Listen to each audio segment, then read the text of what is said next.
International public movement ALLATRA has been organized by a group of volunteers and expanded to over 180 countries in the shortest period of time, because information presented by ALLATRA on topic of climate, on interdisciplinary research, its findings, and everything that ALLATRA puts together is available on the website, and you can see it for yourself. You can just go on allatra.org, and there is a new article. If you go on /about, you can read the whole history of ALLATRA International Public Movement, how it was organized, and how it was able to expand so quickly in so many countries around the globe.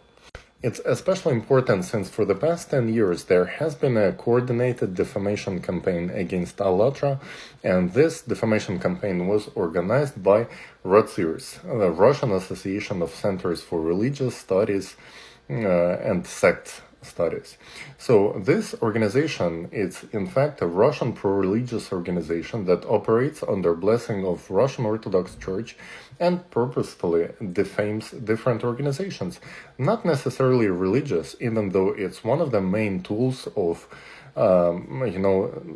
defaming the competitors of Russian Orthodox Church. Basically, they labeled multiple organizations as sects. They banned Jehovah's Witnesses, they labeled multiple yoga studios, and not just labeled. The labeling and dehumanization campaign against certain organizations is the first step of the prosecutions, and later they cooperate with judicial system, with law enforcement. They incite hatreds towards minorities, towards groups. It can be kindergarten, it can be a barber shop, it can be a yoga studio, it can be anything.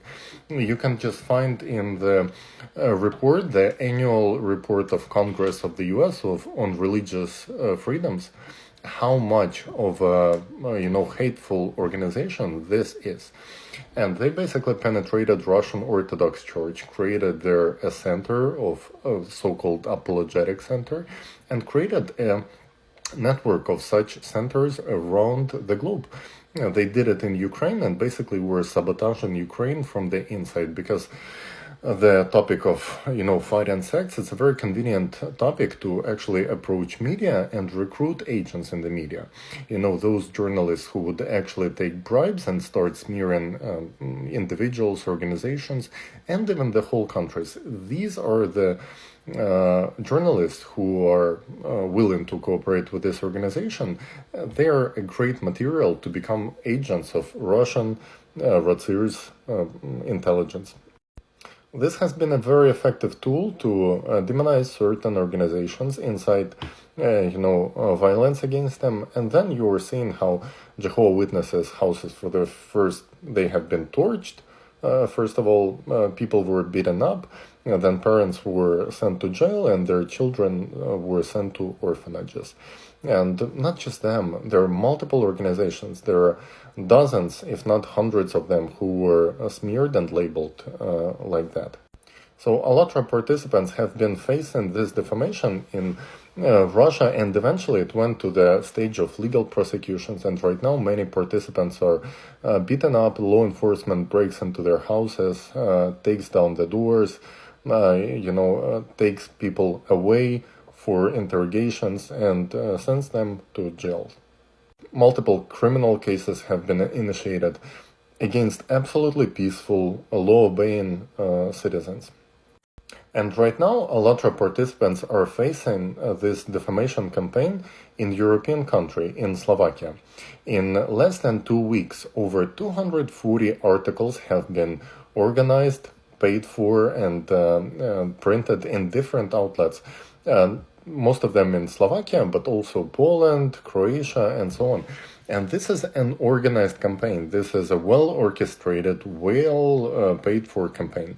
And all the narratives in these smearing publications are coming from the Russian RACIRS website. You can literally take those articles, go on RACIRS website, and verify for yourself. The very first ones were coming from there.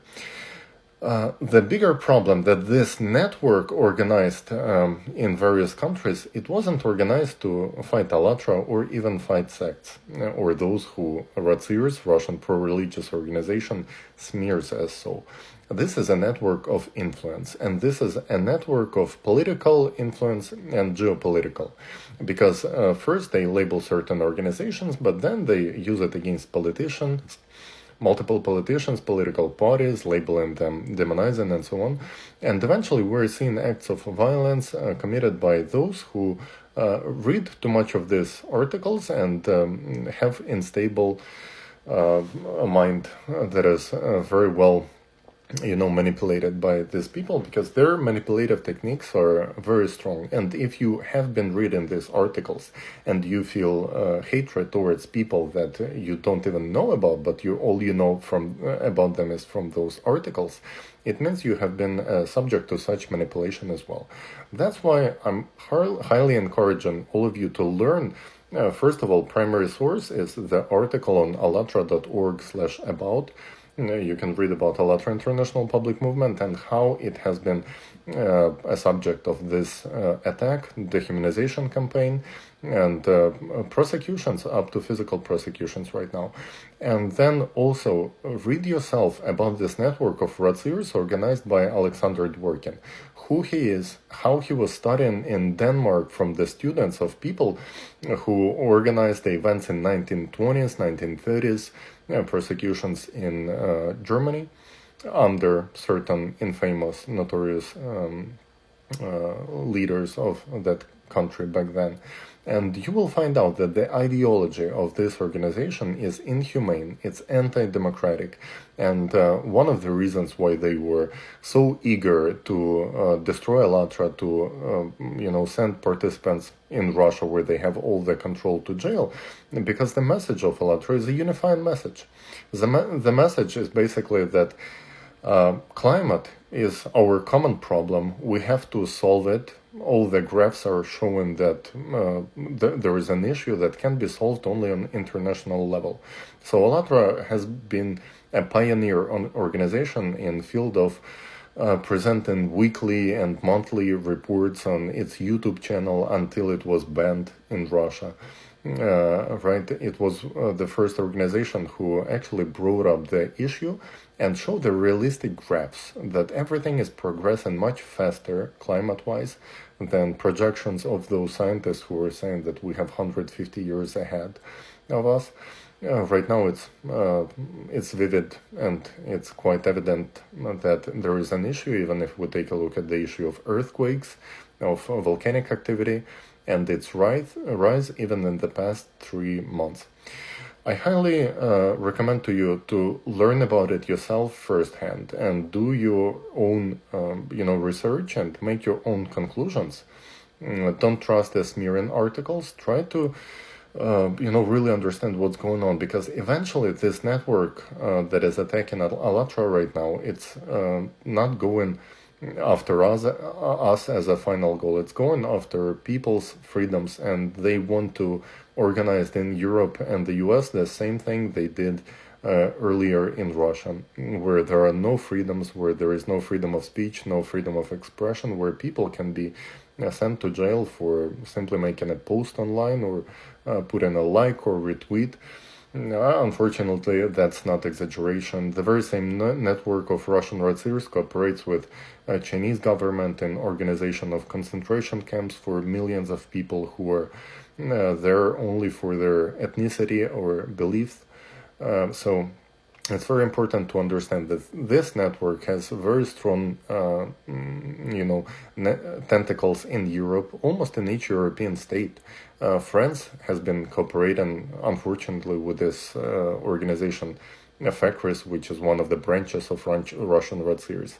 They have agents in Italy, Luigi Carvalho, who has been also very vocal recently. They have their Alexandra Stein in BBC, who is also having a lot of influence through this mainstream media on the British and world population. And this is unacceptable when such network that under Parliamentary Assembly of Council of Europe has to be banned still exists, and even criminal cases against some of their participants have been recently shut down because of the whole smear campaign they launched. So please don't be silent, be vocal, because it's your freedom that is eventually at a stake right now.